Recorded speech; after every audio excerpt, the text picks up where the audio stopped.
Hello, musibe mukya mujebale. Kansubire muri bulungi olunaku olwaleero again. Amawulire ge twakafuna essaawa ya kakati ge g'okuba nti offices eza NUP National Unity Platform eziri eggulu ziggaddwa oluvannyuma lw'abantu abagenzeeyo okuba nga beekalakaasiza obukulembeze bwa Dr. Lina Zedriga olw'ensonga nti muli buwanguzi era mismanaginze office eno eya National Unity Platform. Essaawa zino offices nzigale era nga balinda official response okuva ku headquarters e Kamwokya okulaba ki ekiba kiddako. That is as per reporting okuva ku NBS as we speak right now. Now, of course, offices e Kamwokya nga ziyita mwogezi waayo amanyikiddwa nga Joel Ssenyonyi afulumiza statement n'abaako ne kyaddamu ku byabaddewo olunaku lwaleero ku makya ku ssaawa 4.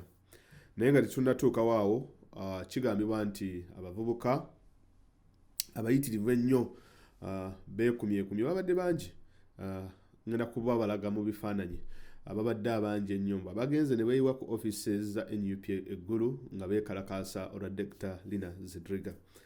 Ebimu ku bintu bye baataddewo oba ezimu ku nsonga ze baawadde eza Dr. Lina Zedriga okubanga baagala afulume offices ezo, office eyo bawadde ensonga 6.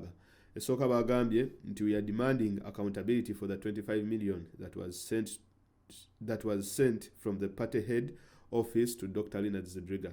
Nti baagala accountability oba baagala embalirira eza $2.25 ezaweebwa Dr. Lina Zedriga okuddukanya office eyo. Ekyokubiri ne bagamba nti baagala ssente zaabwe eza nomination fee ezabaggyibwako zibe nga zibaddizibwa. Ekyokusatu ne bagamba nti baagala posters zaabwe zibe nga ziri printed, baziprinting nti posters zaabwe zebagenda okukozesa ndowooza mu kalulu.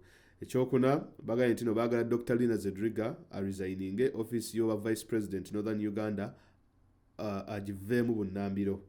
Ekyokutaano ne bagamba nti baagala omuvubuka amanyikiddwa nga Obedgui Samuel ne bamugamba nti no ye musajja akyasinze okubeera omuli w'enguzi mu Uganda oba ku nsi okulaba nga naye resigninga immediately. Ne bagamba nti Bobi Wine talina lukisa lulonda muntu oba chairperson yenna mu Northern Uganda mbwera ba party members be balina olukisa olwo.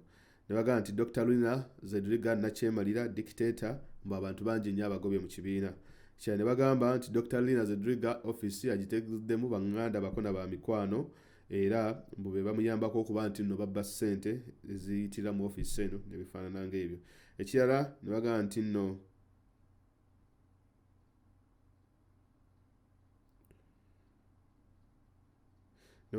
ebisinga biba tebikutuukiddwako bajja kubanga bakola ekinaaba kiddako. Message eyo bagifulumiza yesterday nga bamaze otuula mu meeting yaabwe. Kakati of course Honorable Gundi omukulu bye bafulumiza era nga bobiraba biri a bit childish. Nandibadde sijja no ku addressinga nsonga ngezo oba kwogera kuba nti nno offices zaffe bazigadde. But the fact that omukulu amanyikiddwa nga Joel Ssenyonyi awandiise statement n'abaddamu, then I think it was rather important okubanga tumanya what is actually going on.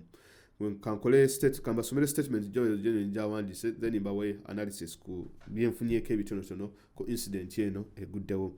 Ssenyonyi agambye mu statement ye nti ku mukutu gwe ogwa Facebook gwafulumiza n'agamba nti amakya ga leero ku ssaawa 4 ekikoosi ky'abavubuka kyagenze ku offices zaffe eza NUP mu eggulu.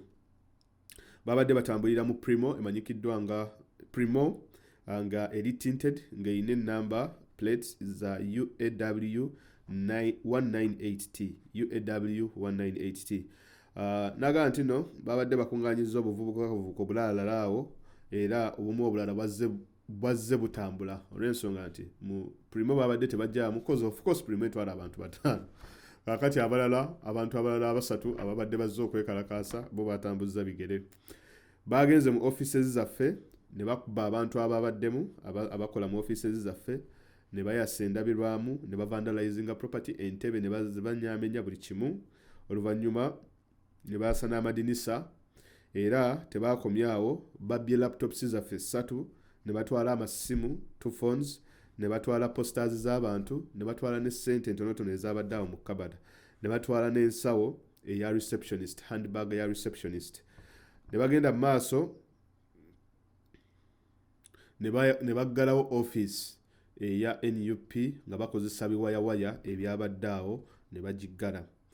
Aga abavubuka bano bagenze ku office nga beeyitanga ba member b'ekibiina kya National Unity Platform abayina okwemulugunya okwenjawulo.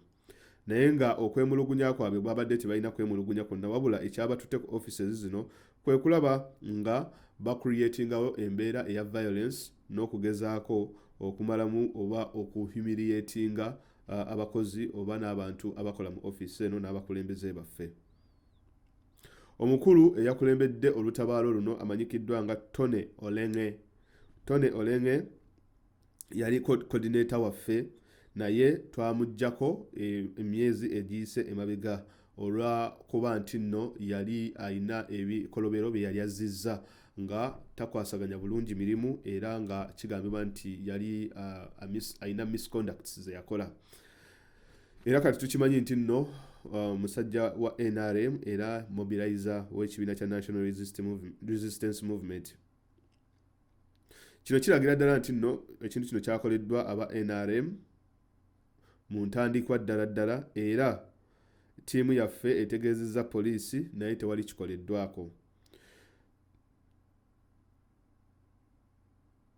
Ne bakigambibwa nti nno mukulu Ssenyonyi agambye nti era tutegeezeddwa nti tufunye information nti omuvubuka ono ne banne abalala kigambibwa okuba nti bagenda ku miitinga abakulu b'NRM okulaba nti nno nga babasasula ku bikolwa bino bye bakoze olunaku olwaleero.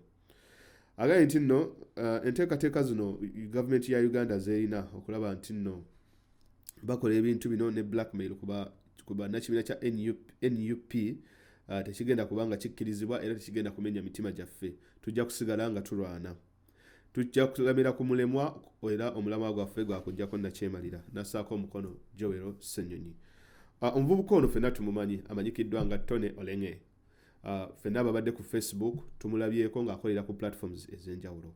Omuvubuka ono abadde ali supported by different people naddala ffe ababadde mu diaspora. Ng'alina projects byaleeta ng'agenda n'akuba ebifaananyi n'abiteeka ku intaneti ne tuweereza ssente ne tumuwa. Abaganda baffe abasinga babadde bava mu Northern Uganda bonna babadde bakwatagana naye mabegako awo nga Dr. Lina tannaba kubanga agenda mu mambuka okuggulawo offices ezo. Naye omuvubuka ono twamala abamu ku ffe twamubuuka nga tulaba ebintu byakola tebiri kiriya era ng'ebintu byakola biri so money minded. Kigambibwa nti mwezi gumu actually yali amaze okugula emmotoka ng'aguze ne poloti. Kakati management eya NUP we yakyusaamuko ku bukulembeze Kamoocha nega nti Dr. Lina genda okomandinga Northern Uganda kubanga omuvubuka yakolanga ebintu naye nga abikolera ku Facebook naye nga ground sinywevu. Era Dr. Lina Zedriga we yagenda yakaseera kakatono tulaba results. She overturned most of these things. Leero lunaku lwaleero Honorable Kyagulanyi ali abadde Terego n'ebitundu ebirala mu Northern Uganda round 2. Naye olaba nti ddala Dr. Lina Zedriga yakola omulimu gw'amaanyi. Dr. Lina Zedriga ye muntu gwe tubadde tudipendinzeeko before the campaigns started. Ye yali either agenda okubreakinga campaign yaffe oba yali agenda okugimakinga. And from the results that tulabye Dr. Lina Zedriga, she has really offered the best results. Olw'ensonga nti campaign wezagenda mu Northern Uganda abantu they turned up in very big numbers. Dr. Lina Zedriga was offered 1 billion Ugandan shillings by the Ugandan government okulaba nti nno ava mu struggle naye n'agaana.